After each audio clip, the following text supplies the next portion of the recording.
What up, everybody? What up, everybody? Let me get to the spot. Let me get to the spot. Oh, hold on. Let me get my spot to get. Oh, this chair is. Oh my God. Hold on. Get to the spot. Oh, welcome, everybody. This is Plan Your Greatness, and I am your gracious host, Carlton Hamilton. And you see the theme, Cubs, Cubs, Cubs. Yes, because I have a story to share. All right.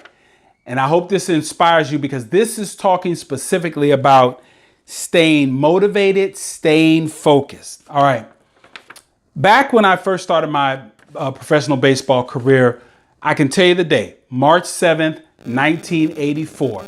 Yes, I was flying in from Chicago into Phoenix, Arizona, the first time that I'm actually going to spring training and the first time that I'm going to be in the state of Arizona. All right, so first thing that I noticed, just amazing, is one, the terminal is so small that we have to get out of the plane and walk out on the tarmac, and it's 80 degrees. Now, I can't even tell you what the temperature was on the tarmac, but I know it was about 80 degrees that day. And I had left Chicago just 4 hours earlier, and it was roughly about 37 degrees. So I'm sitting over here just going, I said, how is that possible? 37 to 80. Anyway, then the van picks up all our gear because there was a bunch of players coming in at the same time. So the van picks up all our gear, takes us to the hotel. We unload everything. I'm starving.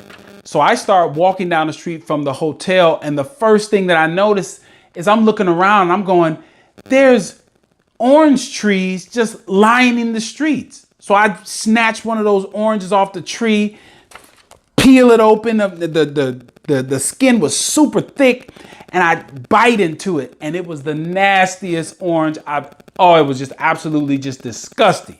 So nastiest orange I ever had. So, so I know at that point, don't eat oranges that are lining, city streets. Nasty. But then I keep going because I'm hungry. And what do I see? A Jack in the Box. And right next to this Jack in the Box is a car dealership that has that DeLorean, the car from Back to the Future, that silver car with the butterfly doors. Yeah, it's sitting right there on the lot. And I want to say that car was, I don't know, $10,000 or something. You probably gonna look at it. It had some price on it. And I was just like, whoa, look at that car. So I see oranges on the streets. I see a DeLorean and a Jack in the Box. So that's where I go. I go to eat a Jack in the Box.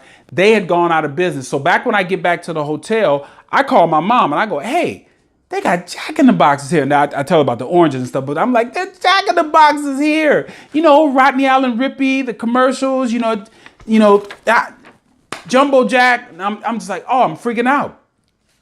So go back to the hotel, finish just mingling around with some of my old teammates and get a good night's sleep and wake up the next day.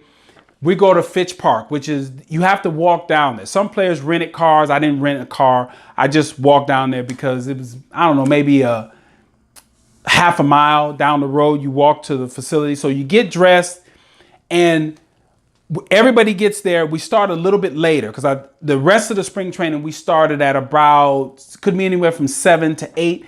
That first day, we started at about 9 o'clock. So the sun is sitting about mid-sky and all the players just come herding out of the locker room. And I'm just looking around and it's a little bit intimidating because I'm looking around and I see hundreds. We'll talk about the number later on.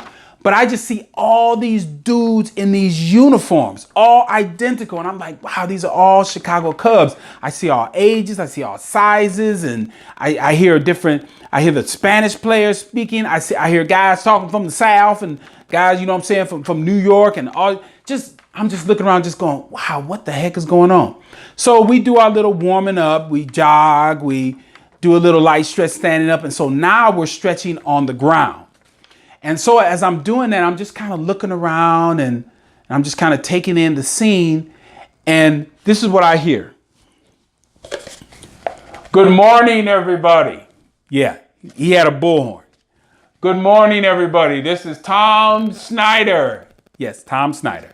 I am the director of minor league operations for the Chicago Cubs. Now, I'm paraphrasing, or I'm just kind of ad-libbing because I don't know exactly what he said, but I know it had something to do with this, and I know he had this bullhorn. He said, look around, you guys. Yeah, just what I was thinking. Look around, look in front of you, look on the side of you, look behind you. And that's exactly what I did, and I could see all the other players looking around. There are 160 players here in camp. We only have room for 125.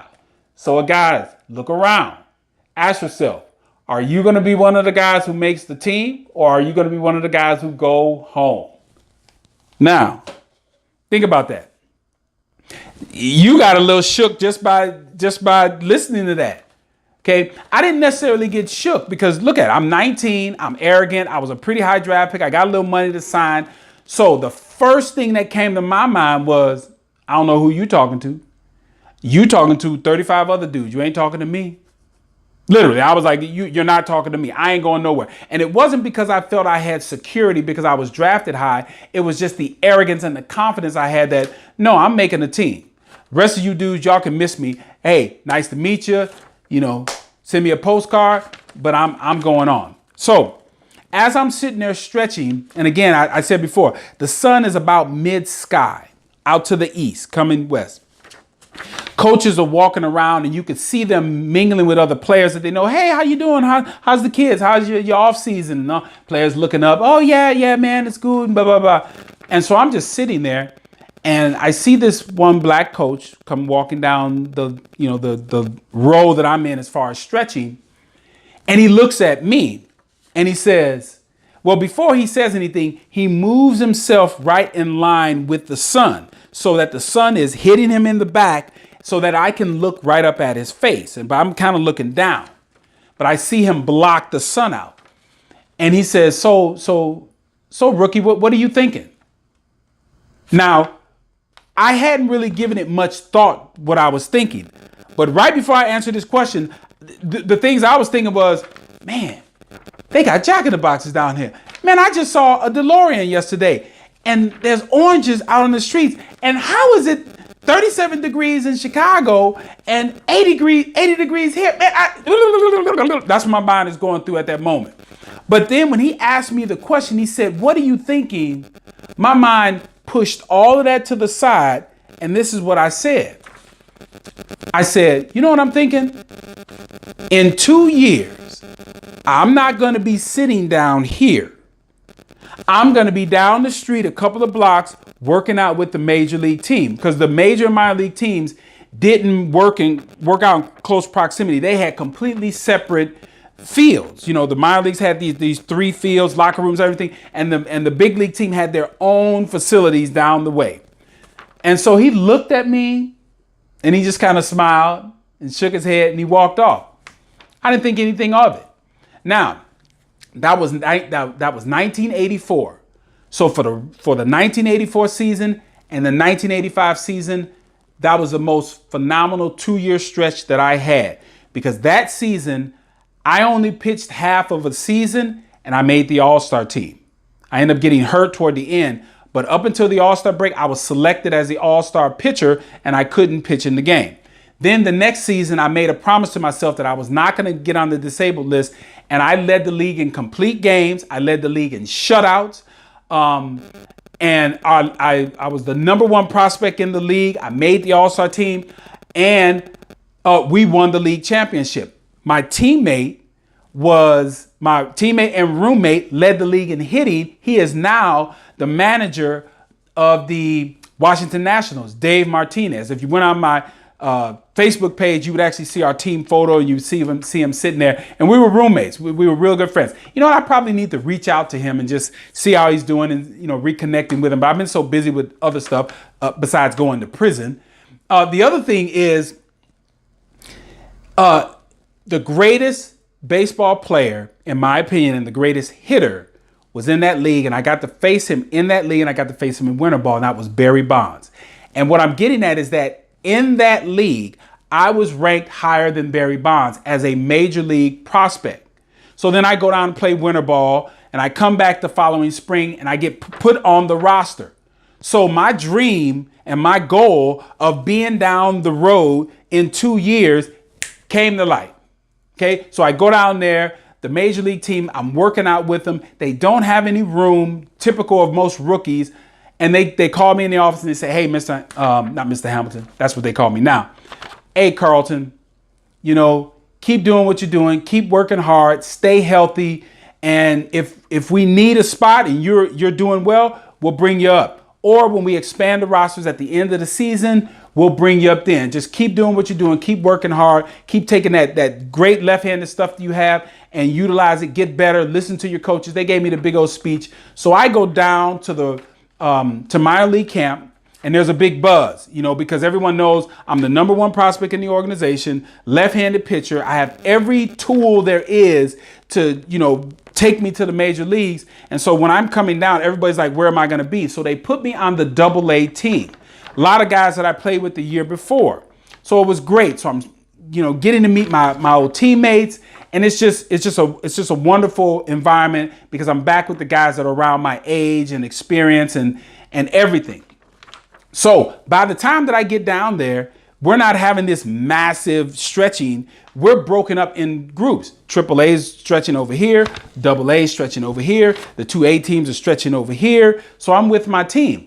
And as we're going through stretching one morning, all of a sudden I see TF, Tony Franklin, the coach that had spoke to me 2 years ago.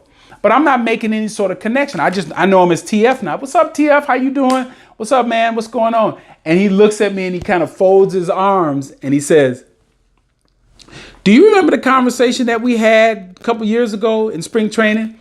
And I'm thinking of a zillion things, a zillion conversations I may have had with coaches. And I go, no, not really. He said, you know what? You sat right here and I talked to you and I asked you, what were you thinking? And you told me, you said in 2 years, you're going to be down at the major league camp. And right as he said that, I was like, oh, yeah, I was thinking. But in my mind, I was like, I was just being brash. I was being cocky. I didn't know how it was going to happen. I just knew that that's what I wanted to happen. And so he said, you did it. And I said, yeah, I did. And so we just laughed, chatted a little bit, and he went on his way and he was like, good luck. Now, I tell that story because what I want you to most take away from that is this. You're not going to see anything in your life until you believe it. And my belief in myself was in my mind, in my body, everything in my being said that I was going to be down there. I full well believed it or I wouldn't have said it. And so that's the first thing again, is that if you want something, if you want to have something, you first have to believe it before you see it, because we are raised in a world that says that I am not going to believe anything until I see it. And now I understand now later in my life that is absolutely backwards, because in order for you to stay focused and to stay motivated, you have to believe something, because it's very easy to stay motivated on something for an hour, maybe even a week or a month.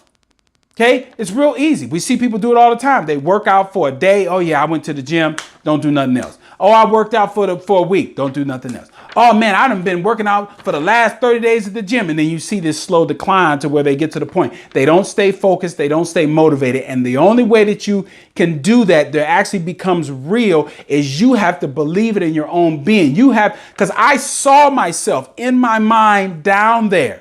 So it was just a matter of time of me just doing everything that I needed to do every day, and I was going to end up down there. All right. Stay focused, stay motivated. And how do you do that? You have to believe in yourself. You got to know what you want. You got to know why you want it. And then in that imagination, you got to see it, which is your faith, and you believe it. All right. This is Plan Your Greatness. And I will say this again. Plan your greatness. You know why?